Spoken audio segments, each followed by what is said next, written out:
Jana Peloza, patronat Inka. Zadnje leto ugotavljamo, da se na naš patronat prijavljajo osebe zaposlene v Italiji, predvsem dnevni migranti, tako imenovani frontalieri. In ugotavljamo, da večina, ki se pojavi v naših pisarnah, ugotavlja svoj status in zadnje čase ugotavljamo, da njihovi statusi niso vedno zakoniti. Kot primer naj povem osebo, ki je izvajala dela frizerke. Zagotovo je bila sigurna, da dela regularno in da ima vse v Italiji urejeno, tako kot mora biti. Ko nam je pa predočila pogodbo o zaposlitvi, smo ugotovili, da je bila zaposlena z atipično pogodbo, in sicer za pogodbo o sodelovanju, kjer ji delodajalec nudil svoje prostore za opravljanje samostojne dejavnosti. Kaj se je zgodilo? Zgodilo se je, da stranka, delavec ni imel plačanih prispevkov, imel je plačano samo delne prispevke, ker nepoznavanje zakonodaje in atipične pogodbe je privedlo do tega, da si sama oseba ni plačevala prispevkov. Zato so prispevki bili pomanjkljivi, tudi to je del nekega nezakonitega dela, kajti delo nezakonito ali delo na črno ni samo, da oseba ni prijavljena in da nima plačanih prispevkov, je tudi, kadar je oseba prijavljena, vendar krši dele veljavne zakonodaje v državi samega bivanja.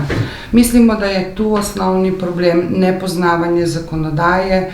Ne morem reči, da gre za nepoznavanje jezika, kajti večinoma obmejni delavci obvladajo italijanski jezik, vemo pa, da strokovni izrazi ponavadi ljudi zmedejo in ne vedo, da pogodba o sodelovanju ali delovna pogodba sta dve različni zadevi.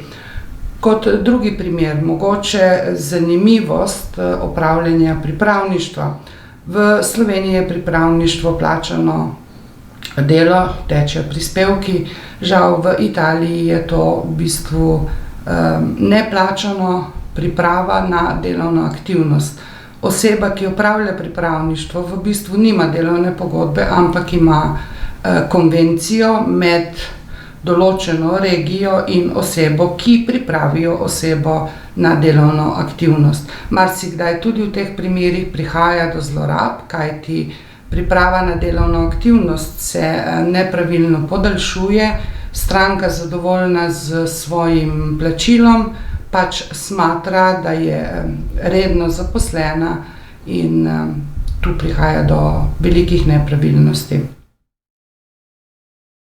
Kar se rešitev naših primerov tiče, smo v prvem primeru frizerke predlagali stranki, da si plača manjkajoče prispevke, se pravi napotili jo, da ima poravnane vse prispevke, in tako je imela pač plačano kompletno delovno dobo, ki jo je opravljala. Velja pa povedati, da delovna doba, pogodba o sodelovanju ni neko nezakonito delo, je zakonito za samega delodajalca, ki je stranki delavki dovolil opravljati samostojno dejavnost v prostorih delodajalca. Stranka je z pogodbo o sodelovanju, ki je atipičen primer zaposlitve, imela kompletno plačane prispevke. Kar se tiče pa drugega primera opravljanja pripravništva, pa smo žal nemočni, kajti tukaj gre za različni interpretaciji zakona. Pripravništvo v Sloveniji je regularno plačano delo, žal v Italiji je samo priprava na delovno aktivnost, kjer zaposleni delavec ni v delovnem razmerju, ampak je nekako pod mentorstvom za pripravo na bodočo delovno aktivnost.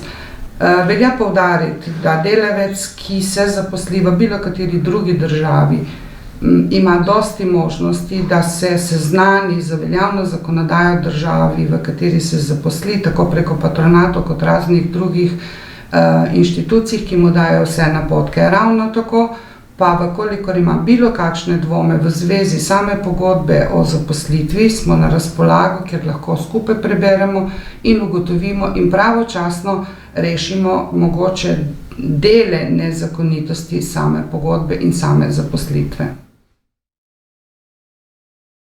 Vendar žal ugotavljamo, da imamo tudi različne primere, ko se delavec odloči, da bo delal nezakonito, predvsem pa v primeru, ko si želi povečati prihodkovni cenzus. Primeri so, na primer, ko je oseba upokojena v Sloveniji in zaradi nizkih prihodkov se odloči delati v tujini.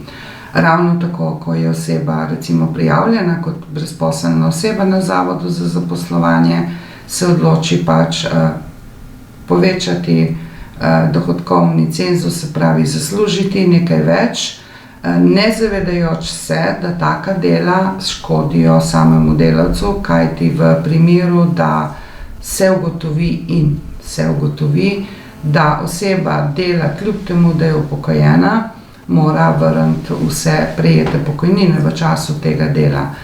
Ne samo za tisti mesec ali dva, ko se je zaposlil, ampak vse nazaj, kajti krši osnovno načelo, da vkolikor si upokojen, prenehaš z delovno aktivnostjo. Ljudje z delom na črno definitivno kršijo tudi davčno zakonodajo, kajti prihodki niso obdavčeni ne v Italiji oziroma v državi, kjer delajo, kot ne v državi bivanja same osebe. To so kršitve, ki v projektu Euradria se trudimo z informacijo tako delodajalcev kot delojemalcev, se pravi inštitucij, ki se ukvarjajo z delodajalci, in patronati, ki se ukvarjamo z delavci, informirati ljudi, zaposlene o pravicah in dolžnostih, ki jih imajo, ko se odločijo zaposliti v drugi državi, pa tudi, če je to samo dnevna migracija. Dejstvo, da je veljalo pravilo, da delavci, ki prihajajo iz bivše Jugoslavije, delajo vsi na črno, ugotavljamo, da se v zadnjih letih popravlja. Tega je vedno manj, vendar se primeri še vedno najdejo. Trudimo se ljudi ozaveščati, informirati in jim sporočati, kako se pravilno obnašati v drugi državi, v kateri se zaposlijo.